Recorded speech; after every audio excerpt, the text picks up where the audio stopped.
Greetings, Councilmember McDuffie. Welcome to Win TV. Greetings to you as well, James. I am so excited to be joining you all today. Thank you. As the former chairman of the Judiciary Committee, what are your thoughts about the city's homicide rate? Well, not only as a former chair of the Council's Judiciary Committee, James, but I think about our homicide rate also as a father, as a husband, as a lifelong resident of the city who grew up in some of the toughest times in the district's history during the 1980s and 1990s. And so my heart weeps every single time I hear another killing has occurred in the District of Columbia. Too often, I've been called to the scenes of homicides and have contacted family members, and I had to speak with parents who have lost young kids to gun violence in the District of Columbia. Extending my condolences is simply not enough. Working on legislation has been one of my top priorities to address gun violence in the District of Columbia that we're seeing not only in Ward 5, where I represent on the council, but also in other wards across the District of Columbia. And while we have seen, I think, some tremendous improvements since my upbringing in the 1980s and 1990s, the district, like many cities across the country, is still experiencing, I think, an uptick in homicides that should outrage every resident across the District of Columbia, no matter whether you live in proximity to where the violence is occurring or not. So during my time as Judiciary Committee Chair, the council passed smart, data-driven criminal justice reform policies, and I was happy to lead the way in authoring some of the most transformative criminal justice reform policies that we've seen in the city's recent history. And I think the public safety strategies, James, have evolved in the district, but they're still, in many ways, in their infancy in terms of how it's being implemented. The work isn't finished, and that's why I'm running to serve on the District of Columbia Council as an at-large member to continue to champion thoughtful policies that will actually keep people safe in their communities, no matter their zip code. We will talk about your race in a minute, but you played a key role in the Nare Act becoming law. Is it working as you envisioned? I think in many ways the Nare Act is. We have to remember the Nare Act was the most comprehensive criminal justice reform that was implemented in the district in decades. It has over 20 titles and subtitles. It ushered in a public health-based approach to crime prevention and intervention, and was a data-driven approach to violence. And so the law addresses crime in a long-term, sustainable way through cognitive and family-based therapy, through wraparound services such as counseling. It has a mentorship component. Workforce development was a heavy component of what we're trying to accomplish through the Nare Act. The district is now prioritizing community policing. They're prioritizing the public health-based approach and utilizing crime data to help improve some of the police department's practices, but also partnering with behavioral health specialists to make sure that we're responding in a really thoughtful way, depending on what the call that comes through 911 entails. But the key phrase, though, James, is long-term. Certain components of the law have only recently begun to be implemented. And if we're going to be serious about preventing crime from taking place in the first instance, right? So it's crime prevention and intervention. We need to flood communities that have long been plagued by violence and are disproportionately impacted by violence. We need to flood those communities with resources and opportunities, but also making sure that we're holding those who commit crimes accountable.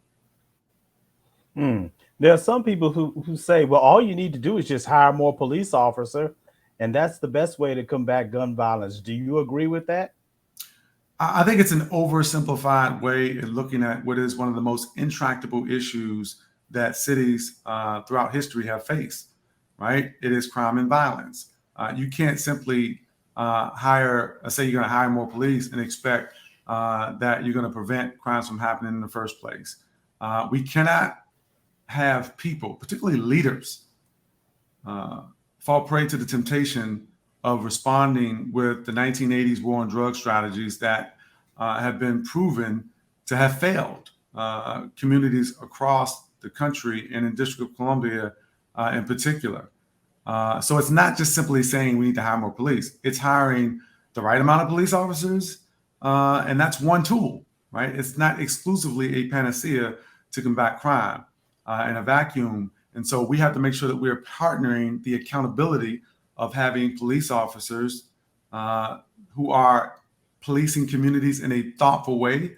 That means being smart with how they're engaging people, being unbiased in the way that they approach their jobs, being familiar with the communities within which they're policing, so that they can foster better police-community relations. I am not only a native Washingtonian, but I'm also a former prosecutor right across the line in Prince George's County, as well as a civil rights trial attorney with the United States Department of Justice, where I investigated police departments and worked with policing practices experts to really help communities figure out how to community police. And we've got to continue to make sure that we are holding MPD accountable to community police, understanding that what the police bring is a very important component to a broad criminal justice system that includes federal law enforcement partners that we have less authority over. But we also have to make sure that we're looking at our budget not only to augment our law enforcement officers and the things that Chief Conti's doing, but balancing that with investments in people, boosting spending in other ways to reduce crime, including hiring more violence interrupters and providing wraparound services such as the leadership academies that we're giving to our residents, particularly our youth, as well as providing more opportunities to find meaningful employment with a livable wage. I heard the segment earlier talking about the minimum wage going up in the District of Columbia, and we passed that bill several years ago in 2016. But we need people across the District of Columbia, young people and adults who are trapped in a cycle of poverty, to have some hope. And that means that those communities that we talked about that have been historically plagued by crime, we got to flood them with opportunities so that they can get jobs and that pay living wages, and they can take care of themselves and their families. And so it is not a binary choice about hiring more police, right? It is one component to a broader criminal justice strategy. And the Nare Act is really a blueprint that, when fully implemented, is going to do a better job of reducing crime and making people across the District of Columbia feel safer in their neighborhoods. Well, you gave a very comprehensive answer, and part of your answers talked about how to get guns off the streets. If you want to add a little bit more in terms of getting guns off the streets, you may do so. Do you want to add any more to that? Well, I'll just say that, we are still recovering from a global pandemic here in the nation's capital. And you think about the ways that we address that global pandemic, the COVID-19 pandemic. It was a multifaceted, multi-agency, sort of full government onslaught of resources to identify, where we were seeing instances of the coronavirus and putting in place the resources to address it, including, widely distributing the vaccine. We have to treat violence, particularly gun violence, like an epidemic, because that's exactly what it is. It's permeated the fabric of American life for far too long, and the District of Columbia is no exception. And we have to make sure that we have a whole of government approach to addressing gun violence in the District of Columbia. And one of the ways to attack an epidemic is to limit the supply of guns on the street and hold those responsible for committing gun crimes accountable for their actions. You have to have the accountability piece in order for our system to work properly. And victims of gun crimes, those families that grieve constantly, we're coming up on the 1-year anniversary of the tragic death of Naya Courtney at the intersection of Martin Luther King Jr. Avenue and Malcolm X Avenue. Next week is going to be the 1-year anniversary. Imagine how her family feels, and the families of all the 200 plus people who lost their lives to homicide in the District of Columbia. We've got to have a whole of government approach and treat gun violence like an epidemic, because that's precisely what it is. Whole of government approach is kind of revolutionary, and one I know other cities should definitely replicate. Now, before you leave, we must ask, what is your takeaway from your candidacy for Attorney General? Oh, I appreciate you asking that, James. For the viewers who are unfamiliar, we ran a really great campaign to become Attorney General, and we were doing really well. And frankly, the biggest challenges on the council that I've seen, I wanted to be able to tackle some of that as Attorney General. We talked about really justice, opportunity, and equity, and I think that theme still resonates with my candidacy as council member. And one of the things that I've learned, frankly, is that residents across the District of Columbia aren't focusing on what makes us different the way that some people in the media do. What I focus on the things that we have in common, and that's what they want to talk about.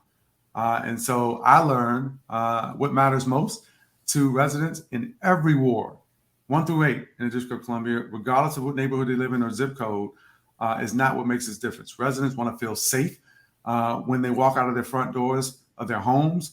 They want to know that they have access to good schools in their neighborhoods.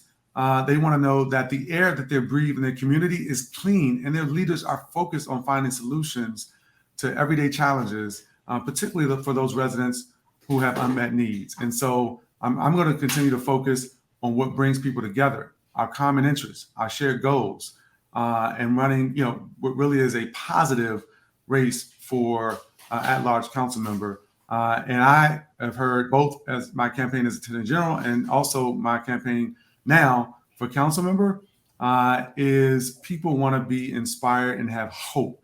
And I'm bringing hope as somebody who is deeply rooted as a 4th generation Washingtonian who saw challenges growing up in the District of Columbia, but was able to overcome them with the opportunity that I received to carry mail as a teenager.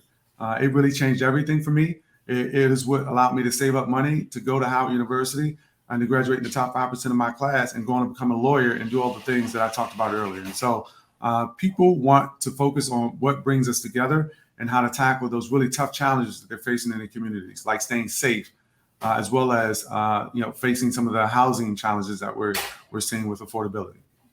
Well, thank you very much, Councilmember McDuffie, for taking the time out of your very busy schedule to speak with us. And we will be looking forward to the upcoming campaign in the fall. It will be the one to watch. It will be the one to watch, and I'm asking all your viewers to check it out. We are running to make sure that everybody across the District of Columbia knows that they have a champion in Kenyan McDuffie who has represented their interests for the last 10 years on the council and is looking to do it again for another term, because public service is in my DNA. It is my passion and my purpose to represent my hometown, to fight for the residents of the District of Columbia, particularly those who feel like they've been pushed to the margins. So thank you so much, James, and thank you to the Washington Informer. Keep up the great work.